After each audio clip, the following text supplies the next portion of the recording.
ओम सर्वमंगलमंगल्ये शिवे सर्वात् साधिके शरण्ये त्र्यंबके गौरी नारायणी नमोस्तुते। ओम नमः चंडिकायै। मैं पिछले वीडियो में मेष लग्न वालों के लिए अर्थात अनंत काल सर्प योग के बारे में बताया। तो जो मैंने पिछले और 12 वीडियो में बता दिए हैं, पूजा की स्थिति वही रहेगी या मैं आगे बताऊंगा कि पूजा की स्थिति में ये मैं मंत्र और ऊपर की चीज़ें बताते चला जा रहा हूँ। तो जैसा कि मैंने अनंत काल सर्प योग के लिए बताया, अभी मैं वृक्ष लग्न वालों के लिए, वृक्ष लग्न के लिए लकड़ी किसकी रहेगी? महुआ। महुआ की लकड़ी रहेगी। इसके देवता होंगे त्वष्टा। त्वष्टा देवता होंगे। देखिए, मैं एक बार फिर दोहरा दूं, ये अथर्ववेद के प्रथम भाग के छठे कांड में ये सारे मंत्र आपको मिल जाएंगे। दूसरी चीज, एक चीज और स्पष्ट कर दूं मैं, आप लोगों को थोड़ा सा भ्रम होगा। वेद ब्रह्मा जी के मुख से निकले हुए हैं। ब्रह्मा जी चतुर्मुख कहे जाते हैं, 4 मुंह वाले कहे जाते हैं। तो अब 4 मुंह, तो ऋग्वेद, सामवेद, यजुर्वेद और अथर्ववेद, ये चारों निकले। तो अब आप खुद ही सोचिए कि अगर एक व्यक्ति कोई भी बैठा हो तो सामने उसके कितने मुंह दिखाई देंगे? एक दाहिने वाला, एक बाएं वाला और एक सम्मुख वाला। पीछे वाला तो दिखाई देगा नहीं। तो पीछे वाला रहस्यमय रह जाएगा, छिपा हुआ, गुप्त। और वही पीछे वाला मुंह जो है गुप्त, उससे जो मंत्र निकले, रहस्यमय निकले, वही अथर्ववेद का हुआ। तो अथर्ववेद के सारे मंत्र गुप्त, रहस्यमय और बड़े ही क्लिष्ट हैं और उग्र हैं, छिपा हुआ है ये। तो इसीलिए ये जो जितने भी दोष हैं, जितने भी ये दोष हैं, ये सारे दोष ब्रह्मा जी के दिए हुए हैं। और ब्रह्मा जी ने बड़े ही गोपनीय तरीके से, ताकि जिनको जिनको इन्होंने वरदान दिया है उनको दुख न हो, इसलिए बड़े गोपनीय तरीके से आर्यों को, देवताओं को यह मंत्र दिया गोपनीय तरीके से। वही अथर्ववेद में आया और वही पिछले मुंह से निकला है, पीछे वाले मुंह से निकला है। ये गोपनीय चीज है, इसीलिए उनका चौथा मुंह कभी भी दिखाई नहीं देता है, गुप्त रहता है, छिपा हुआ रहता है। आगे चलता हूँ। ये सारे मंत्र आपके अथर्ववेद के प्रथम भाग के छठे कांड में प्रायः सब मंत्र मिल जाएंगे। यदि कोई विशेष हुआ तो कभी आपको अवसर मिले या ऐसी आवश्यकता हो तो आप फिर कभी पूछिएगा। दूसरी चीज़, कमेंट में, फेसबुक के पेज पर कमेंट में आए हुए का मैं जवाब भरसक नहीं देता या ध्यान भी नहीं जाता है। आप अगर मैसेज बॉक्स में देंगे तो मैं उसका प्रयत्न करूंगा कि देख करके उसका उत्तर दूं। अस्तु, आगे। तो त्वष्टा ऋषि जो वृक्ष लग्न का होगा, वृक्ष लग्न का, तो वृक्ष लग्न में होता है कुलिक काल सर्प दोष होता है। कुलिक, उसके दोष निवारण के लिए उसमें किसकी संध्या पड़ती है? महुआ। देवता कौन होते हैं? त्वष्टा। और तिल और घी का तो रहता ही है, सब में रहता है वो आहुति का, लेकिन उसमें बेलगिरी आवश्यक रूप से मिलाते हैं। बेलगिरी आवश्यक रूप से मिलाते हैं। बेलगिरी का छोटा छोटा टुकड़ा कीजिए, छोटा छोटा टुकड़ा। और वही बताया कि अब जो उसमें राहु या जो वृक्ष लग्न है, राहु या वृक्ष लग्न जो है, वृक्ष लग्न का मतलब ज़्यादा भुगत है, भुगती है 20 अंश 25 अंश, या राहु की है, किसकी है? तो जिसकी ज़्यादा हो उतनी ही टुकड़े करके बेलगिरी के और आहुति में रखिए। अब क्या होता है कि अगर इसका भी, अगर मान लीजिए संयोग लिखिए कि अगर चौथे भाव में बनता हो, चौथा भाव सुख का होता है, चौथा भाव सुख का होता है, तो सुख समृद्धि के लिए मंत्र कौन सा पढ़ेंगे?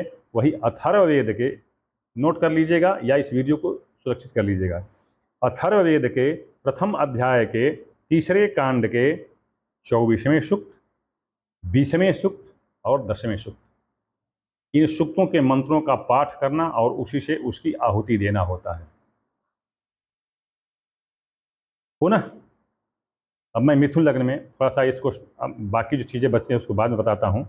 मिथुन लग्न में पलाश, लकड़ी जो होगी पलाश की होगी, उसके देवता होंगे कात्यायनी, कात्यायनी देवी होगी। उसके मंत्र आपको विविध जगहों पर मिल जाया करते हैं, नहीं मिलेंगे तो फिर इसको, तो इसके मंत्र तो आपको दुर्गा सप्तशती की किताब में भी मिल जाते हैं, कात्यायनी। और इसकी आहुति में सिंघाड़ा का छिला हुआ सिंघाड़े का बीज डालना चाहिए। कितने डालने चाहिए? उसी तरह से राहु या जो लग्न है उसकी कितना अंश भुगत चुका है, लग्न जिस लग्न का कालसर्प योग बन रहा हो उस लग्न का निकालना चाहिए। अगर राहु उसमें है तो फिर राहु और लग्न का, और नहीं अगर अलग है तो फिर केवल लग्न का निकालना चाहिए कि लग्न का कितना भुक्त अंश हो चुका है, उतने ही टुकड़े डालने चाहिए। अभी इसी तरह से अगर मान लीजिए कि चौथा है, अगर मान लीजिए चौथा है तो चौथे में होता क्या है कि चौथा में पूरा परिवार आ जाता है, पूरा परिवार आ जाता है। तो पूरा परिवार आ जाता है तो उसके लिए हम देख लीजिएगा, प्रथम अथर्ववेद के प्रथम भाग के 7वें खंड के 17वें सूक्त को, छठे खंड के 142वें सूक्त को, फिर छठे खंड के 78वें सूक्त को, फिर तृतीय खंड के कांड के 24वें सूक्त को, और प्रथम कांड के 18वें सूक्त को, और फिर प्रथम कांड के 26वें सूक्त को। इनका इतना पाठ देखिए, चतुर्थ भाव सुख समृद्धि का है, मामा मामी माता वगैरह सबका है। तो उसमें क्या है कि इसमें इन मंत्रों का पाठ करके और उसके प्रत्येक पर आहुति डालनी पड़ती है। ध्यान दीजिएगा, एक मंत्र पर 8 बार, 9 बार नहीं, एक मंत्र पर 8 बार, और इन सारे मंत्रों को पढ़ करके प्रत्येक पर 8-8 बार आहुति डालनी पड़ती है। एक बार मैं फिर दोहरा देता हूँ कि कौन कौन से मंत्र हैं। अथर्ववेद संहिता भाग प्रथम में 7वें कांड के 17वें सूक्त को, छठे कांड के 142वें सूक्त को, छठे कांड के 78वें सूक्त को, तृतीय कांड के 24वें सूक्त को, प्रथम कांड के 18वें सूक्त को, और प्रथम कांड के 26वें सूक्त को।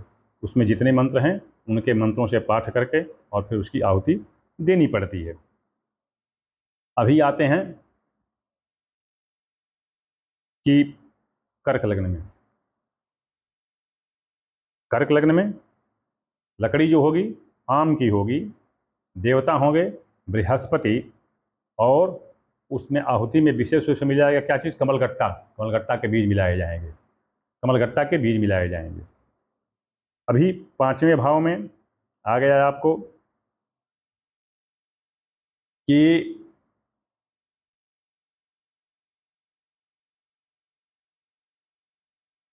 अथर्ववेद संहिता भाग 2, अथर्ववेद संहिता भाग 2 का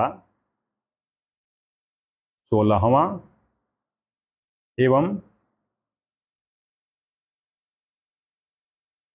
भाग 2 का केवल 16वां कांड, केवल अथर्ववेद संहिता भाग 2 का केवल 16वां कांड, और ये कांड पूरा कांड, इसमें जितने सूक्त आते हों उतने मंत्र पढ़ने होते हैं, उतने मंत्र पढ़ने होते हैं। अभी आते हैं सिंह लग्न में। सिंह लग्न का पद्म काल सर्प योग होता है सिंह लग्न में। अगर सिंह लग्न का होता है तो उसमें लकड़ी क्या होगी, जामुन की होगी। देवता क्या होंगे, सूर्य होंगे। सूर्य के जैसा कि मैं बताया कि सूर्य सूक्त, उषा सूक्त, शिव सूक्त, पुरुष सूक्त, अग्नि सूक्त, इन सब सूक्तों के मंत्र जो हैं आपको अथर्ववेद के प्रथम भाग के, अथर्ववेद संहिता भाग प्रथम के छठे कांड में सारे मंत्र मिल जाएंगे आपको। तो इसमें सूर्य का सूक्त होगा, उसके सूर्य देवता होंगे, उनके मंत्र पढ़े जाएंगे, और इसमें विशेष रूप से बादाम गिरी, मूंगफली नहीं, बादाम गिरी उसमें डाला जाएगा आहुति में। और मान लीजिए कि इनको पति नहीं मिल पाते हो, पति जैसे वो अच्छे पति की तलाश हो, मैं ये स्त्री को लिख रहा हूँ कि अगर अच्छे पति की तलाश हो, नहीं मिल पाती हो, तो उसके लिए अथर्ववेद संहिता भाग प्रथम कांड 6 और सूक्त 60, 60 60वें सूक्त का पाठ करना चाहिए। अगला मैं आगे बता रहा हूँ। बोलिए दुर्गा माता की जय।